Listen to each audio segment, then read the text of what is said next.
ओम नमः शिवाय। आज मैं आपके लिए एक बहुत ही सरल लेकिन गहरी बात लेके आया हूँ। ये बात मार्क डार्विन ने कहा था, जिसे आप जानते होंगे, जो बहुत बड़ा विचारक, एक बहुत बड़ा मनोवैज्ञानिक हुआ। उसने कहा था कि लोगों को मूर्ख बनाना बहुत आसान है, लेकिन लोगों को ये यकीन दिलाना बहुत मुश्किल है कि उन्हें मूर्ख बनाया गया था। अब आप कहेंगे कि ये कैसी बात है? ये बिल्कुल सरल बात है।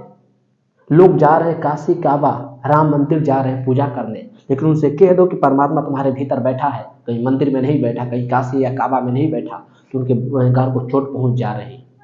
ये कैसी बातें कह दिया? जबकि सच्चाई यही है कि परमात्मा हमारे भीतर है। परमात्मा कोई क्रियाकांड से नहीं बंधा, कोई विधि विधान, कोई नियम से नहीं बंधा है। वो तो बस एक प्रेम भाव में है, आपके भीतर है, बस झांक के देख लीजिए। लेकिन नहीं, और उनसे कह दीजिएगा कि चलिए राम मंदिर, चलिए श्याम मंदिर, चलिए वृंदावन, चलिए मथुरा, वहां पे परमात्मा मिल जाएगा, वो तुरंत आपके पीछे चल देंगे। और इसे वो समझते हैं कि वो बहुत बड़े धार्मिक हो गए, उनके जीवन में बहुत बड़ा अध्यात्म घट गया। अध्यात्म नहीं घट गया, इससे पता चल गया कि आप मूर्ख हो गए, आपके भीतर सेंस नहीं रहा, बुद्धि नहीं रही। परमात्मा कहीं मंदिर में बैठा है, बैठा होता तो कब का मिल गया होता। हजारों लोग जाके मंदिर में देख रहे हैं, मिला किसी को? मैं हजारों बार गया, आप भी हजारों बार गए होंगे, मिल गया? नहीं, मिलेगा भी नहीं। लिख के ले लीजिए मेरे से, आइए मैं लिख के दे देता हूँ पेज पे। कहीं पे भी मंदिर जाने से नहीं मिलेगा परमात्मा, वो तो हमारे भीतर बैठा है। वहां पे तो भेदभाव सिखाई जा रही है कि जो अमीर आएगा उसको पहले दर्शन कराई जाएगी, जो गरीब होगा वो लाइन में लगेगा 5 किलोमीटर लंबा। और वहां पे सोच रहे हैं कि परमात्मा है। ये पूरी पृथ्वी मंदिर, मस्जिद, चर्च और गिरजाघर से भरी है, लेकिन परमात्मा कहाँ है? कहीं नहीं। हिंदू के मंदिर है, मुसलमानों के मस्जिद है, गिरजाघर है, सबके अपने मंदिर मस्जिद है, लेकिन ऐसा पूरी पृथ्वी पे कोई मंदिर या मस्जिद नहीं है जो सबका हो। और जो सबका नहीं, वहां पे परमात्मा होगा। इस भ्रांति को त्याग ही दीजिए कि परमात्मा वहां पे बैठा है। बैठा होता तो क्या क्या नहीं कर रहे हैं हम वर्षों से। हमारे ऋषि मुनि घंटा बजा बजा के मर गए, पूजा, यज्ञ, हवन, क्या क्या नहीं कर रहे हैं हम, क्या क्या मूर्ताएं नहीं कर रहे हैं।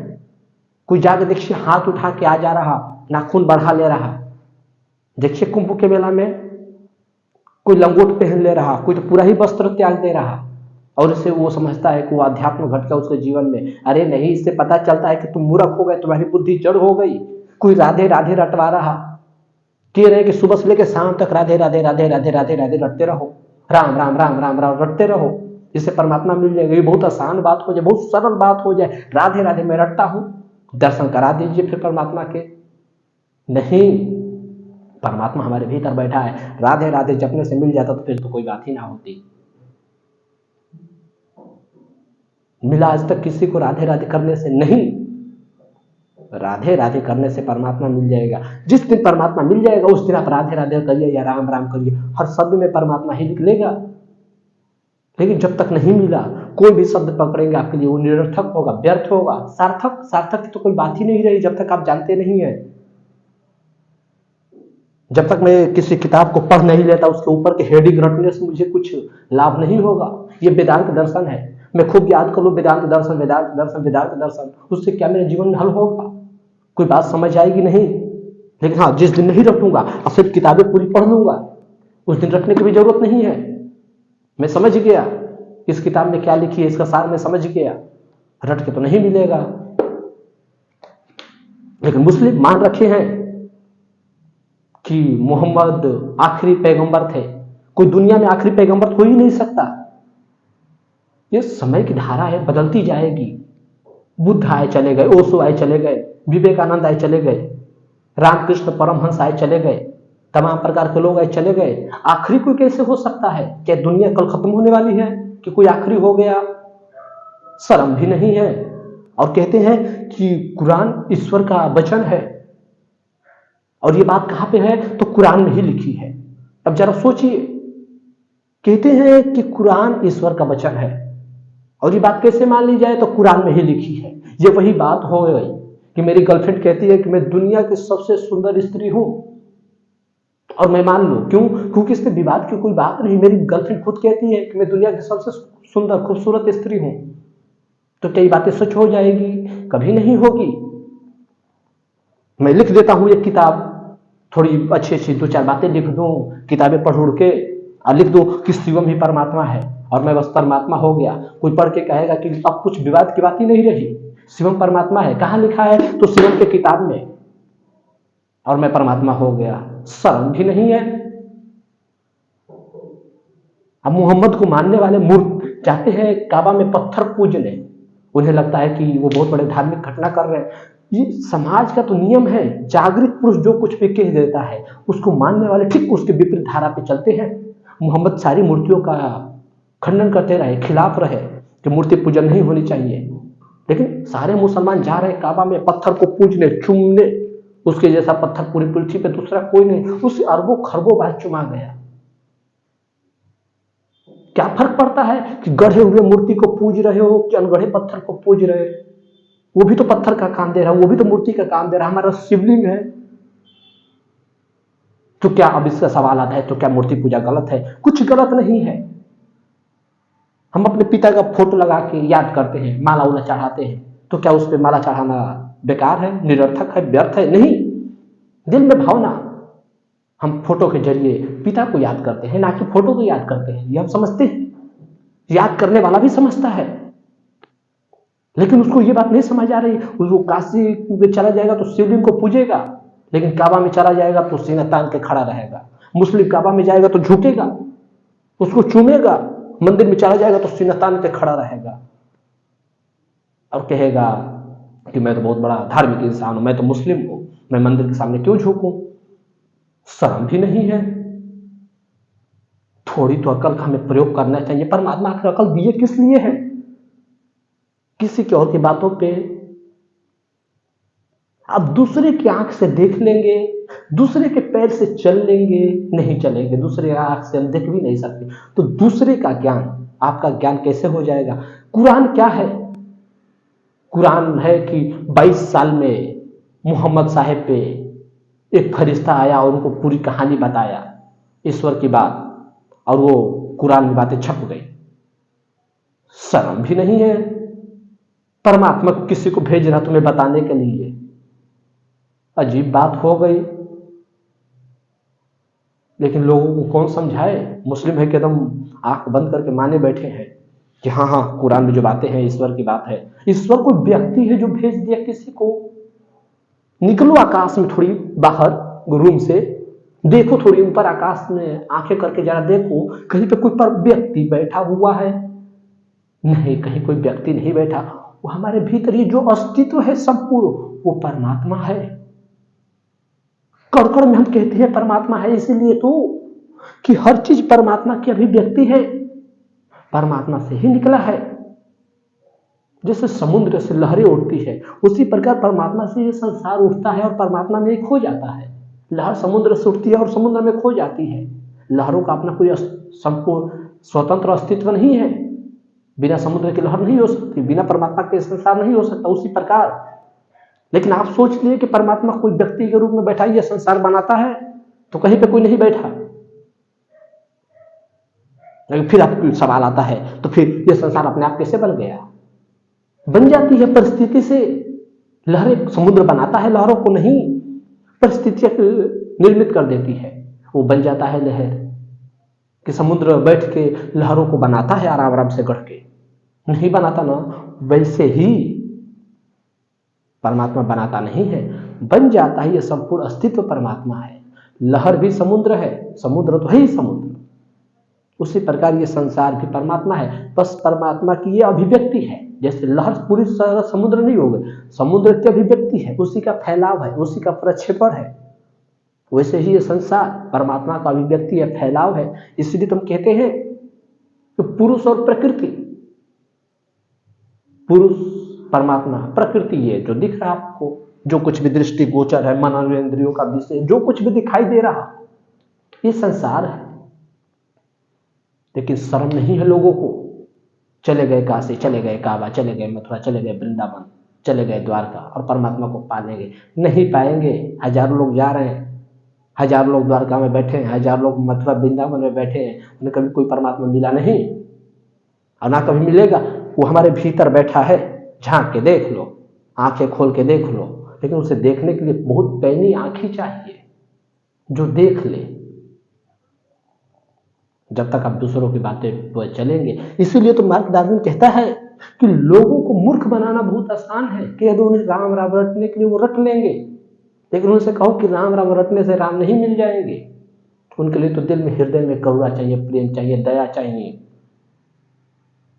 मुस्लिम तुम गला रटने पे तैयार हैं, मुर्गा खाएंगे, बकरी खाएंगे। हिंदू ब्राह्मण बहुत सारे, जाकर देखिए बंगाल में कौन सा ब्राह्मण है जो नहीं खाता मच्छी। स्वामी विवेकानंद का फेवरेट भोजन था मच्छी चावल। कश्मीर में कोई ब्राह्मण है जो नहीं खाता मांस, और कह रहे हैं कि वो बहुत बड़ा धार्मिक है, वो ब्राह्मण कहलाने के काबिल है। थोड़ी तो शर्म आनी ही चाहिए। जिसके भीतर इतनी भी करुणा नहीं, इतनी भी दया नहीं, वो अपने भोजन के लिए किसी की हत्या कर रहा, और वो ब्राह्मण है। ब्राह्मण का तो अर्थ ही हुआ जिसको सब में ब्रह्म रूप दिखे। तो ब्राह्मण है अर्थात सब में उसको ब्रह्म दिख रहा, तो हत्या किसकी कर रहा? ब्रह्म को ही मारे जा रहा। लेकिन लोग एकदम पागल हैं, दिखे नहीं कि प्रणाम पंडित जी प्रणाम। जन्म से पंडित, दो कौड़ी का ज्ञान नहीं उसे। वो तो शूद्र वैश्य जातिवाद करने पे तुला है। छोटा बड़ा आदमी दिख रहा, गाय में माता दिख गई, इंसान में इंसान नहीं दिखा। अब कह रहा कि ब्राह्मण परमात्मा के मुख से पैदा हुआ, क्षत्रिय भुजाओं से, वैश्य जंघाओं से, और शूद्र पैरों से, और जहां से पैदा होना चाहिए वहां से कोई पैदा नहीं हुआ। और हम मान भी ले कि ब्राह्मण मुंह से पैदा हुआ, क्षत्रिय बाहों से, वैश्य जंघाओं से, और शूद्र भुजाओं से, तो पुरुष कहां गया जिसने उस परमात्मा का गर्भाधान करवाया? कौन है वो? गजीब। और वो परमात्मा पुरुष कैसे हुआ? वो तो स्त्री हो गया, शुद्ध स्त्री। उसके शरीर में क्या हो गई? पूरे शरीर में योनिया ही योनिया हो गई।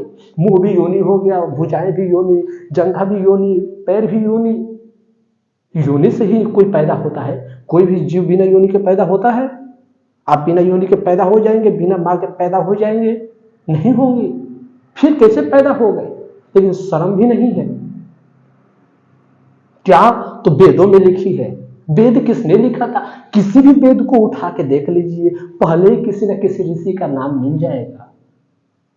लेकिन फिर भी मूर्ख कहे चले जाते हैं कि ईश्वर का लिखा हुआ है। परमात्मा बैठ के किताब लिखता है। इतनी बड़ी ब्रह्मांड है। आज वैज्ञानिक कहता है कि पृथ्वी जैसी जहां पे जीवन संभव हो, करीब करीब इस ब्रह्मांड में कम से कम न्यूनतम जो कनिष्ठ आंकड़ा निकालता है 50,000, कि 50,000 पृथ्वी जैसे अन्य ग्रह होंगे जहां पे जीवन संभव होगा। और यहां पर हम एक गोले पे बैठ के सोच रहे हैं कि परमात्मा हमें किताब लिख के भेजता है। और सिर्फ हिंदुओं के लिए ही वेद भेजा है, कुरान सिर्फ मुसलमानों के लिए ही भेजा है कि तुम मांस गम खाओ। जीसस भी यही कहते रह गए कि मैं ईश्वर का पुत्र हूं। हम कौन है यहां पे संसार में जो ईश्वर का पुत्र नहीं है? हम सब ईश्वर के ही अंश हैं।